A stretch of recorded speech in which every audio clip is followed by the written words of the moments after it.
Assalamu alaikum wa rahmatullahi wa barakatuh. Ce fut un plaisir, alhamdulillah, d'avoir pu jeûner ce mois de Ramadan complètement. Ça a été un bienfait immense qu'Allah subhanahu wa ta'ala a donné à la plupart d'entre nous. Et on n'arrête pas de le rappeler. Certaines personnes, juste avant le mois de Ramadan, nous ont quittés. Des fois même, subhanallah, la veille de Ramadan et des fois même lors de la prière de Subh. C'est-à-dire, imaginez-vous le premier jour. Et vous, Allah subhanahu wa ta'ala, vous et moi, on a eu donc l'occasion de pouvoir jeûner tout ce mois. On a eu l'occasion de goûter au Coran. On a eu l'occasion de penser aux pauvres, aux démunis. On a eu l'occasion de goûter à la prière, la saveur de la prière, spécialement celle de la nuit. S'il fallait énumérer les bienfaits d'Allah subhanahu wa ta'ala, ils sont, wallahi, incalculables. Le problème maintenant qui est face à nous, est-ce que cela va durer? Est-ce qu'on va continuer, mashallah, ce travail qu'on a fait? J'ai aimé lorsque j'ai lu dans un site un professeur qui expliquait, qui disait « Nos larmes ont été versées durant ce mois de Ramadan, mais est-ce qu'après le mois de Ramadan, elles vont sécher? Est-ce qu'il n'y aura plus de larmes ?» Aussi, on a lu le Coran. Est-ce qu'après le mois de Ramadan, ce Coran va être délaissé? Est-ce qu'on va, subhanallah, se retrouver à avoir un tas de familles où le Coran va être déposé sur les étagères? Ça deviendra un genre d'objet qui en général sera dépoussiéré, nettoyé une fois par semaine, où on devra faire attention de ne pas trop le brusquer, comme on entend des fois dans certaines familles, certains parents. Non, on vous dira, Allah alaikum, celui qui a été intelligent, celui qui a compris à quoi a servi ce mois de Ramadan, il sait que c'est un renouveau dans sa vie, c'est une nouvelle page de nouveau qui est repartie. Parce que si Allah subhanahu wa ta'ala, en terminant le verset, nous a dit « La'allakum tattaqoun », c'est qu'on demande de nous, subhanallah, une piété encore plus accrue que l'on avait avant. C'est pour cela qu'il faut absolument persévérer et continuer. Et vous comprendrez aisément pourquoi est-ce que lorsque l'on donne certaines conférences avant le mois de Ramadan, on vous dit que normalement, celui qui a fait tout son possible durant l'année en empruntant cette éducation qui vient du prophète sallallahu alayhi wa sallam, qui est de jeûner différents jours durant l'année. Et le plus important, par exemple, pour commencer, tous les lundis et jeudis. On aura aussi le jour de Arafat, puisqu'il approche lors de la période de l'Eid. Inch'Allah, vous savez très bien, on aura l'Eid al-Kibir, donc la grande fête, lors du pèlerinage, comme l'appellent la plupart d'entre nous. Et puis juste avant, un jour avant, on aura donc le jour de Arafat. Et ce jour-là, nous qui sommes ici, donc qui ne serons pas au pèlerinage, on jeûnera ce jour-là. Donc regardez, on a juste après maintenant, durant ce mois s'appelle le mois de Shawwal, le mois qui suit juste après Ramadan. Et c'est le hadith de Abu Ayyub al-Ansari, radiyallahu anhu, qui est rapporté aussi par Muslim, et qui nous dit que justement celui qui jeûne le mois de Ramadan et qui le fait suivre par 6 jours de Shawwal, c'est comme s'il avait jeûné donc toute l'année.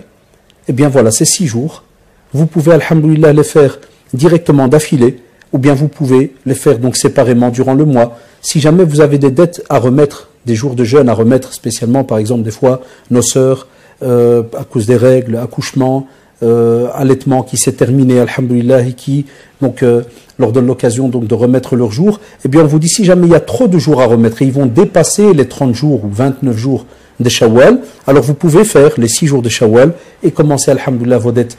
Si jamais, alhamdoulilah, vous avez par exemple, c'est un exemple, une semaine à remettre de vos dettes par rapport à Ramadan, eh bien on vous dit remettez vos dettes et puis faites-les suivre par les 6 jours de Shawwal. Vous allez trouver comme ça chez nos grands savants, hafidahumullah et rahimahumullah pour certains, différents avis. On vous dira soit de commencer par les dettes et puis ensuite Shawwal ou inversement. Mais le petit détail qu'on vous rajoute donc c'est de bien calculer si jamais vous allez vous retrouver à jeûner beaucoup plus que ce mois. Étant donné des fois il y a des sœurs qui ont dû remettre par exemple 2 mois de jeûne et on vous dit voilà donc maintenant je suis apte à jeûner, est-ce que à ce moment-là si je devais commencer mes dettes je ne pourrais pas alors jeûner donc les 6 jours de Shawwal, et là comme on vous dit vous pouvez alors jeûner les 6 jours et puis faire suivre donc les jours de dette. Et naturellement on rajoute aussi d'après vos possibilités, les journées sont longues, c'est très chaud et nos savants alhamdoulilah contemporains nous rappellent qu'effectivement on peut des fois retarder étant donné qu'il y a une excuse ici valable. Le problème c'est quand il n'y a pas d'excuse valable, c'est là qu'on ne peut pas comme ça retarder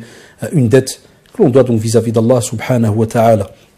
Donc l'ard alikum, on a dit il y a les 6 jours de Shawwal, il y a le lundi et jeudi, il y a le 13, 14 et 15e jour de chaque mois lunaire, Ayyam al-Bayd.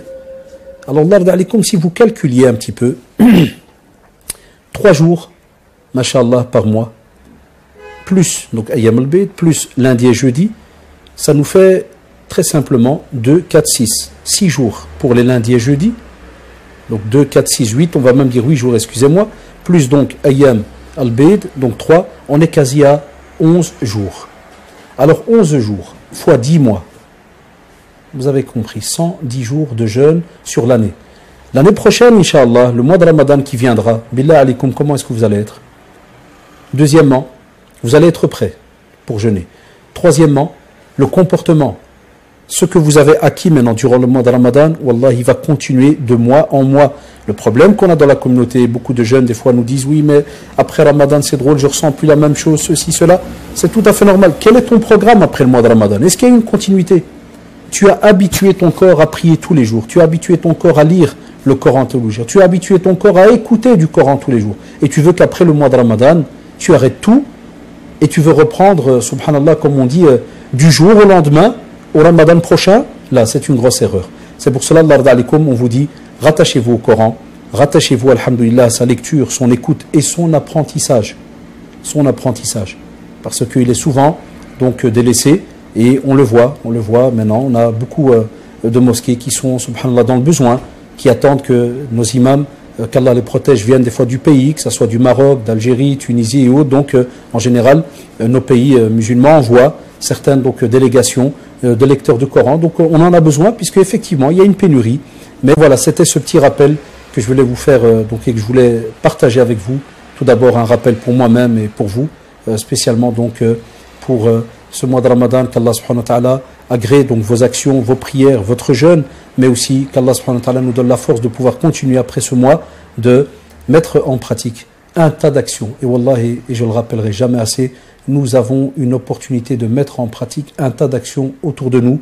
Et comme vous avez été respectueux durant ce mois de Ramadan, continuez à l'être, que ce soit avec vos parents, vos frères et sœurs, votre famille, que ce soit aussi avec vos voisins non musulmans. Ils ont vu de vous, mashallah, une certaine pratique de la religion. Ils vous ont peut-être sûrement posé des questions. Allahi, offrez-leur un peu de vos biscuits, de ce que vous avez fait, et précisez-leur que voilà, c'était une période, mashallah, d'ascétisme, de pratique, de retour vers Allah subhanahu wa ta'ala, de remise en soi. Donc, expliquez-leur des fois ces petits détails, et vous verrez, alhamdoulilah, ces gens feront leur possible au fur et à mesure de mieux nous comprendre, et qui sait, un jour ou l'autre, un d'entre eux ouvrira mashallah son cœur et voudra que tu le remplisses justement de cette belle religion et que tu lui expliques un peu plus dans les détails quelle est donc cette belle pratique et belle religion. Enfin voilà, qu'Allah subhanahu wa ta'ala vous récompense.